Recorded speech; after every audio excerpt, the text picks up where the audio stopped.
어느 초등학교에서 선생님이 애들한테 이런 질문을 던졌다고 합니다. 성탄절이 무슨 날이냐? 아이들 가운데 64%가 산타크로스 할아버지 생일이라고 했습니다. 두 번째 질문을 던졌습니다. 그럼 성탄절에 가장 받고 싶은 선물이 무엇이냐? 그러니까 초등학생 아이들이 이 휴대폰이라고 했어요. 세 번째는 성탄절에 그러면 너희들은 가장 하고 싶은 것이 무엇이냐 물어봤더니 애들의 동심이 첫째는 영화를 보러 가기를 원한답니다. 두 번째는 카드나 선물을 주고받고 싶어 합니다. 선물을 받고 싶다는 거예요. 셋째는 게임을 하고 싶대요. 넷째는 크리스마스 추리를 좀 만들었으면 좋겠다. 항목을 쭉 쓰고 많이 된 것부터 썼습니다. 우린 여기에서 한 가지 기억할 것이 있습니다. 성탄절은 산타크로스 할아버지 생일도 아닙니다. 그건 만든 것이지요. 어느 것 하나 성탄의 의미와 약속을 기억하기보다는 껍데기에 너무 많이 포장되어 있는 것을 볼 수가 있습니다. 어린 시절 해도 여러분 기억하시죠? 성탄절 때 캐롤, 정말 우리 주변에 캐롤송이 많이 울려 퍼졌어요. 근데 언제부터인지 모르지만은 상업하는 사람들, 호텔이나 백화점 이런 데 위에는 아마 요즘 집에서도 추리 장식하는 집들 별로 없어요. 우리도 모르는 사이에 이 성탄의 의미를 잃어버리고 만다는 것입니다. 여러분, 성탄의 주인공이 누굽니까? 예수입니다. 오늘 저는 여러분에게 성탄의 주인공이 누구인가 세 가지로 말씀을 드리려고 합니다. 첫째는 바로 예수님이십니다. 성경에 예수님이 이 땅에 오신 것을 기록한 책이 복음서입니다. 특별히 성경에 마태, 마가, 누가, 요한 사복음서 가운데 마태복음과 누가복음 두 곳에만 예수님이 어떻게 오셨는가, 태어나는 탄생의 사건을 기록하고 있습니다. 우리가 알다시피 마태는 유대인이지요. 자기 동족 예수 그리스도께서 어떻게 오셨는가, 유다의 족보를 따라 오신 것을 기록하고 있어요. 그래서 마태복음 1장 1절 아브라함과 다윗의 자손 예수 그리스도의 세계라, 그 18절에 보면은 1장 18절에 예수 그리스도의 나심은 이러하니라 이렇게 기록하고 있습니다. 1장 20절로 21절의 말씀에 보면은 다윗의 자손, 즉 유다 지파, 아버지의 이름은 요셉입니다. 어머니의 이름은 마리아입니다.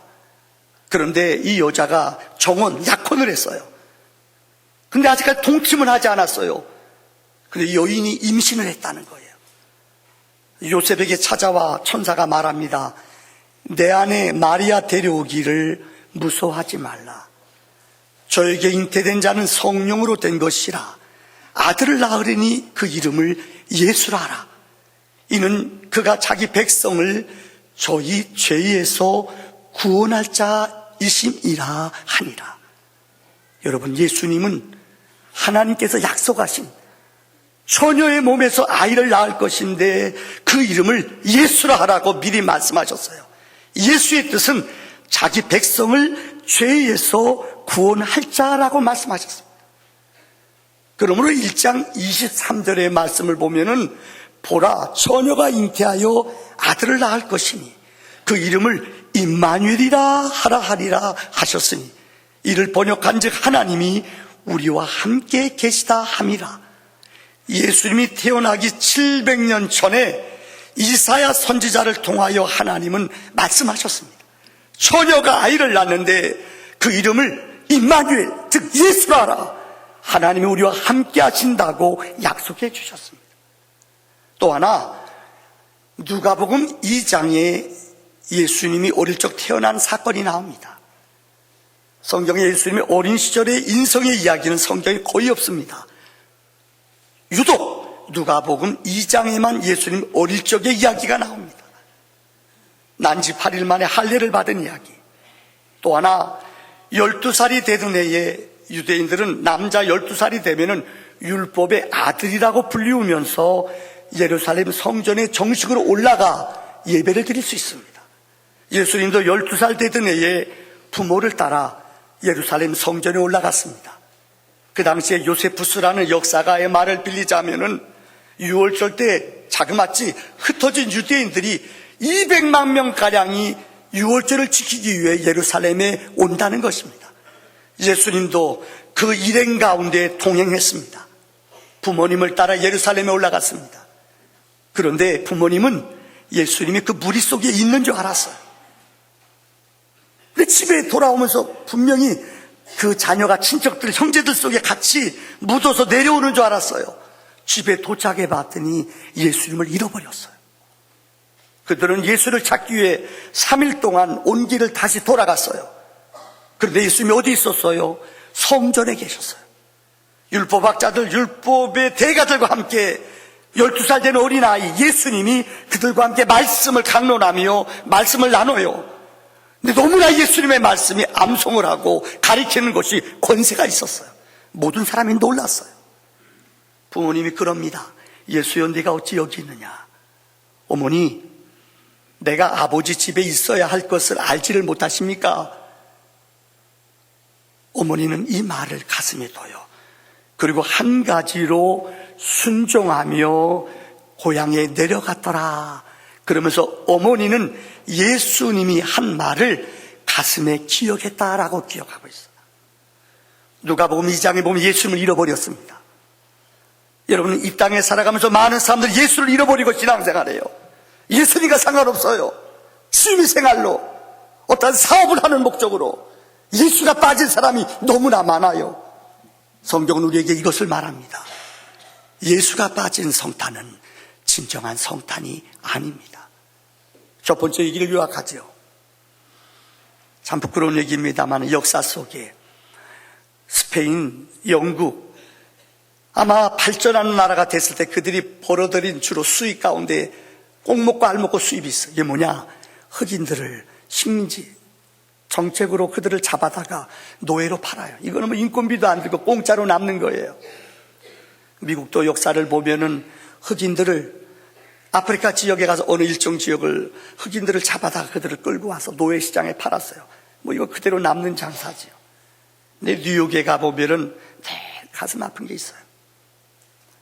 미국의 100주년 프랑스에서 파리 그 만든 자유의 여신상을 그곳에 갖다 줬지요. 프랑스에서 만든 거랍니다. 근데 뉴욕에 가면 명물이에요. 배를 타고 그곳에 가는데 그 명물 자유의 여신상 바로 옆에 있는 것이 있어요. 거기가 노예국들, 다시 말하면은 후에는 이민국들, 이민하는 사람들이 오면은 거기서 검사를 받고 통과를 해요. 근데 거기에 바닥 시멘트로 된 큰 넓은 광장이 있어요. 거기에 쇠줄로 쇠 파이프가 한 수백 개가 박혀 있어요. 거기에 쇠줄이 다 달려있어요. 10개씩이요. 그래서 뭔가 물어봤더니 노예들을 잡아오면은 이 노예들을 거기다 묶어놔요. 복 있는 사람들은 그 가족이 몽땅 팔려가요. 근데 어떤 집은 남자는 실한데 여자들이 약해요. 그럼 남자들만 살아요. 애들도 떨어뜨려요. 비극의 슬픔의 장이에요. 한쪽에는 자유의 여신상이 있는데 한쪽에는 노예를 파는 그 더운 낮에도 쇠줄 묶어서 노예를 파는 시장이 거기에 있어요. 얼마나 아이러니해요. 근데 진짜 있었던 일입니다. 미국의 상선이 가서 흑인 지역 일정한 지역의 노예들 수백 명을 잡아서 그들을 미국 본토로 데려옵니다. 근데 그 흑인 노예 가운데 추장이 잡혀왔어요. 그곳에 가서 노예로 살기보다는 우리가 이곳에서 정말로 해방을 맞이하자. 그래서 결심하고 밥을 갖다 주는 그 백인들, 그들을 정복하고 힘으로 억압해서 그들을 물에다 던져버려요. 30명의 배 안에 감독관들, 선장도 물속에 던져버려요. 조타수도, 기관사도, 백인이란 백인은 전부 다 버려버렸어요. 이제 그들이 완전히 그 배를 차지했어요. 거기에는 음식, 포도주, 술, 그들이 며칠 동안 즐겼어요. 그런데 며칠이 지난 후에 그들에게 문제가 생겼습니다. 왜요? 배가 어디로 갈지를 몰라요. 어떻게 누가 운행을 해야 되고 방향을 어떻게 해야 될지 그들은 몰라요. 3달 동안 그들은 망망대해 헤매다가 식량도 떨어지고 물도 떨어지고 전부 다 수백 명이 죽임을 당했어요. 슬픈 이야기입니다. 이런 일이 다시는 없어야지요. 아무리 힘이 있고 능력이 있어도 내 안에 선장이 없고 조타수가 없고 기관사가 없으면 이 배는 그대로 표류하고 죽고 만다는 거예요. 우리 인생도 마찬가지입니다. 우리의 주인이 납니까? 아닙니다. 여러분의 인생의 주인이 누구십니까? 그 주인이 없다면 우리의 인생은 어디로 왔다 어디로 가는지 모릅니다. 왜 그 많은 사람들이 두려워하고 염려하고 무서워합니까? 그들의 인생이 어디로 왔다 어디로 가는지 주인을 잃어버렸기 때문입니다. 우리의 주인은 예수 그리스도인 줄 믿습니다. 두 번째, 우리의 주인공은 성령님이십니다. 여러분, 우리 기독교는 삼일째 신앙이라고 말하잖아요. 하나님은 우리를 만드신 분이에요. 우리 인간들이 하나님의 법을 어겼어요. 그래서 이 범죄하는 인간들을 구원하기 위해서 하나님은 인간의 몸을 입고 이 땅에 오셨어요. 이분이 예수 그리스도예요. 예수님 이 땅에서 하나님의 사역을 감당하고 친히 처녀의 몸으로 오셔서 우리의 죄를 위해 죽으셨어요. 그리고 하나님 우편에 올라가 계셔요. 예수님이 다시 오시는 그날까지 하나님의 사역을 감당하며 하나님의 영으로 우리를 지키시며 도우시는 분이 있으세요. 이분이 성령님이세요. 성령님이 예수를 잉태했다고 성경은 말하고 있어요. 이스라엘의 법을 보면은 남자와 여자가 결혼해요. 먼저 약혼을 합니다. 약혼하면 동침을 할 수도 있어요, 이스라엘 법은. 그런데 이 약혼한 여자가 남편하고 자기도 전에 임신을 했다, 불륜이죠. 그러면 성경은 그들을 죽이라고 말해요. 신명기 22장 23절로 24절에 처녀인 여자가 남자와 약혼한 후 어떤 남자가 그를 성읍 중에서 만나 동침하면 너희는 그들을 둘 다 성읍 문으로 끌어내고 그들을 돌로 쳐 죽일 것이니 그 처녀는 성 안에 있으면서도 소리를 지르지 아니하였으며 그 남자는 그 이웃의 아내를 욕보였습니다. 너는 이같이 하여 너희 가운데에서 악을 제할지니라. 약혼을 하고 동침하지 않았는데도 아기를 낳다 불륜을 범했다. 그러면 가차없이 공개적으로 돌로 쳐서 죽이는 법이 성경의 법입니다. 두 번째 법이 그 다음 24장에 기록되어 있습니다. 1절에 보면은 사람이 아내를 맞이하여 데려온 후에 그에게 수치되는 일이 있음을 발견하고 그를 기뻐하지 아니하면 이혼 증서를 써서 그의 손에 주고 그를 자기 집으로 내보낼 것이요. 즉 이 여자가 불륜을 범했어요. 죽이지 않아요. 그에게 이혼 증서를 써서 집으로 조용히 보낸다는 거예요. 근데 요셉은 성경에 의로운 사람이었어요. 그래서 이 여자가 임신한 것을 알고 이 요셉은 그를 가만히 끊고자 집으로 보내려고 했어요. 근데 그날 저녁에 천사가 나타나 요셉에게 말하는 거예요. 요셉아, 내 안에 들여오기를 무서워하지 말아라. 그는 성령으로 잉태한 것이다. 요셉에게 말씀하실 때 요셉은 아멘하며 믿음으로 받아들이는 신앙의 사람이었다는 거예요. 여러분, 히브리어 성경에 보면은 이 말씀을 아주 재미있게 표현했어요. 마리아에게 나타났을 때 마리아야, 너의 몸 처녀를 통하여 아이를 낳을 것이다. 이때 마리아는 이렇게 말했어요. 나는 당신의 계집종이오니 말씀을 이루어 주시옵소서. 근데 히브리 성경에는 아주 원색적으로 쉽게 표현되어 있어요. 나는 바구니오니 내게 아기를 담았다가 가져가시옵소서. 야, 얼마나 멋있는 표현이에요. 한번 다 같이 한번 읽어봅시다. 시작. 나는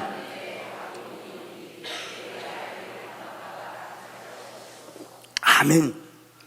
스가랴 4장 6절에 만군의 여호와께서 말씀하시되 이는 힘으로도 되지 아니하며 능력으로도 되지 아니하고 오직 나의 영으로 되느니라. 성령이 내 안에 올 때에 이것이 믿어져요.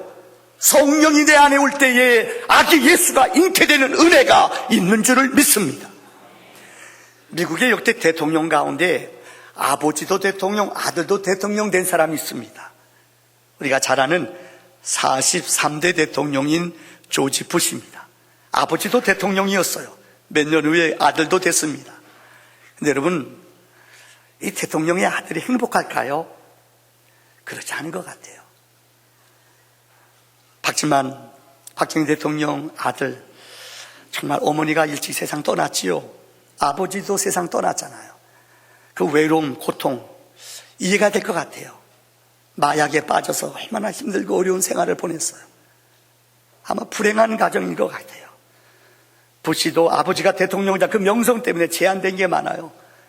명문대학 예일대학을 들어갔지만 부모의 품을 떠나면서부터 그는 방탕의 생활을 시작. 그의 자서전에 보면 20살 때 그는 술 중독자였대요. 술을 먹지 않으면 잠을 못 잤대요. 그는 쾌락, 하여튼 여자들을 죄송합니다 성적으로 물란했대요. 그래도 자기의 마음을 채우지 못했대요. 마지막 가는 게 뭐예요? 마약. 20살 때부터 마약이 없으면 못 살았대요. 완전히 세상적인 말로 망가진 사람이에요. 그런데 그렇게 20살 때부터 방탕하고 타락하고 쾌락적인 삶을 사는 이 부시였어요. 근데 그 생일 40살이 되던 해에 그 친한 친구가 있었어요. 그래서 그에게 찾아 술 취한 그에게 생일날 와서 그 귀에다 그랬대요. 부시야, 너 교회 한번 나가보고 싶지 않냐? 허랑방탕한 타락의 생활을 했던 그에게 누구도 복음을 제시하지 않았어요. 그 친구가 찾아와서 그의 귀에다가 너 예수를 믿어야 되지 않겠느냐? 40살 때 어느 친구가 권면했대요. 근데 그 마음속에 그 소리가 너무너무 분명하게 하나님 음성처럼 들렸대요. 그래서 40살 때부터 교회를 다니기 시작했어요. 46살 되던 해에 빌릭이라는 목사님을 만났어요. 그래서 그분한테 말씀을 듣고 안수를 받는데 그에게 성령 세례, 성령이 임했어요. 그래서 그는 그의 일기장에 부시는 이렇게 썼습니다. 술을 마시면 몸이 말을 듣지 않고 마비가 되었다. 그런데 그 46살 그 이후로 16년 동안 나는 술을 입에 한 번도 대지 않았다. 야, 신비하잖아요. 그 다음에 이렇게 썼어요. 성령님이 끊게 만들어 주셨습니다. 내 힘이 아니었습니다. 아무리 생각하여도 내 힘이 아닙니다. 그는 56살에 43대 미국의 대통령이 되었어요. 그는 성령의 지배를 받으며 그렇게 중독되고 그렇게 육체의 소욕을 따라 자기의 인생을 악한 영들에게 사로잡혀 살았던 그가 46살 때 성령 세례를 받고 하나님의 은혜를 체험한 후 그렇게 좋았던 술, 세상의 여자, 마약도 끊어지는 기적이 있었다는 거예요. 여러분, 성령은 우리의 생명 속에 어린아이를 낳게 하는 위대한 축복을 주시는 하나님의 영이신 줄 믿습니다. 세 번째 성탄절에 우리가 기억할 우리의 주인공은 하나님이셔요. 한번 따라합시다. 하나님. 우리가 세월호 때문에 노란 리본을 다는 분들이 많았어요. 이것 때문에 어떻다. 이것의 원조는 골프 전쟁이 미국에 벌어졌잖아요. 이 여러분들 중동에 미군들이 파견됐잖아요. 이때 부모님들이 자식들이 위험하거든요. 테러 때문에, 어려움 때문에. 그래서 전쟁에 파송한 부모님들 집에 노란 리본을 붙이고 그 부모님들이 여기다가 노란 리본을 달고 다니기 시작했어요. 그래서 사람들이 그들을 위로해주고 불안한 그들에게 기도해주고 함께 도와줬어요. 원래 이 기호는 1차 대전이 끝난 후에 창문에 전쟁터에 나간 사람들을 위해서 집에 창문에다가 별을, 어느 집은 별 3개를 붙여놔요. 이 가정은 3명의 아이들이 1차 대전에 참여했구나 이렇게 붙여놔요. 상징적으로. 한 번은 어느 아버지가 아들과 함께 길을 걸어가고 있어요. 아들이 아버지한테 질문을 던져요. 뭐라고? 아빠, 저 하늘의 별을 보세요. 저렇게 수만 개의 별들이 달렸네요. 근데 아빠가 이런 말 했대요. 그래, 하나님이 우리의 평화를 위하여 수많은 군대를 보내주셨구나. 요한계시록에 보면은 예수님은 우리를 지켜주시는 새벽별이라고 말했어요. 예수님은 우리의 광명한 새벽별인 줄 믿습니다. 하늘을 비치며 믿음의 사람들을, 주의 백성들을 안위하며 생명과 진리와 은혜로 우리를 날마다 인도하시는 거룩한 생명의 빛인 줄 믿습니다. 그래서 우리 찬송가 88장 가운데 우리 한 반주 한번 해주실래요? 내 진정 사모하는 친구가 되시는 분 불러보겠습니다.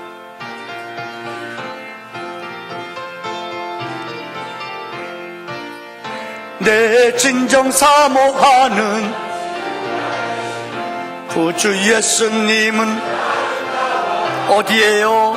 산 밑에 백합화요.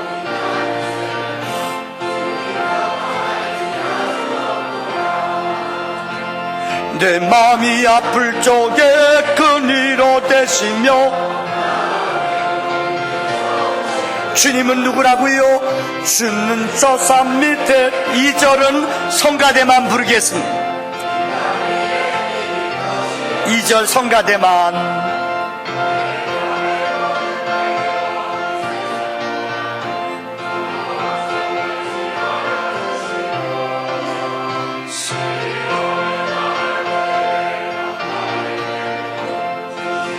다 같이 부르겠습니다. 내 마음 온 세상 날 보려도 주 예수 안 보려 그까지 나를. 주님은 누구라고요? 주는 저 산 밑에 백합 새벽별. 3절은 다 같이 부르겠습니다. 내 마음을 다하여서 주님을 따른 길이 길이 나를 사랑하리. 불불이 두렵지 않고 주는 높은 산선 내 방패시.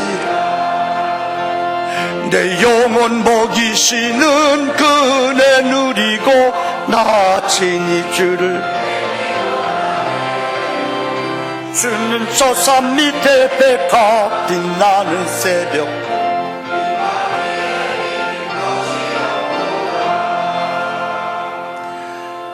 저는 국민일보를 봅니다. 우리 기독교 신문이죠.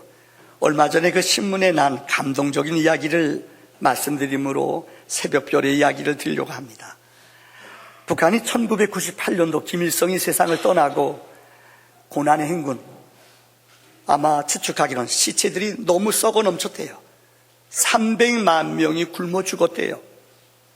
그런데 황수안이라는 청년이, 어린아이죠, 16살 아이가 자기 엄마 아버지가 굶어서 죽어가더래요. 어머니 아버지가 먹지 못해서 죽어가더래요. 함경도에 살았는데, 그러니까 어린아이가 자기도 죽을 것 같더래요.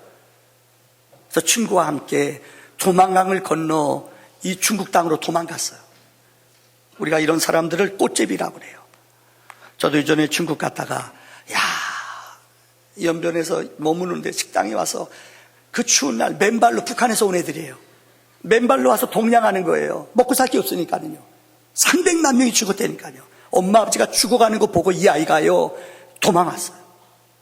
그런데 정말 고마운 게 그때의 선교사님들, 우리 한국의 많은 선교단체에서 찾아가서 그들을 먹여주고 집을 구해서 그들을 살려줬어요.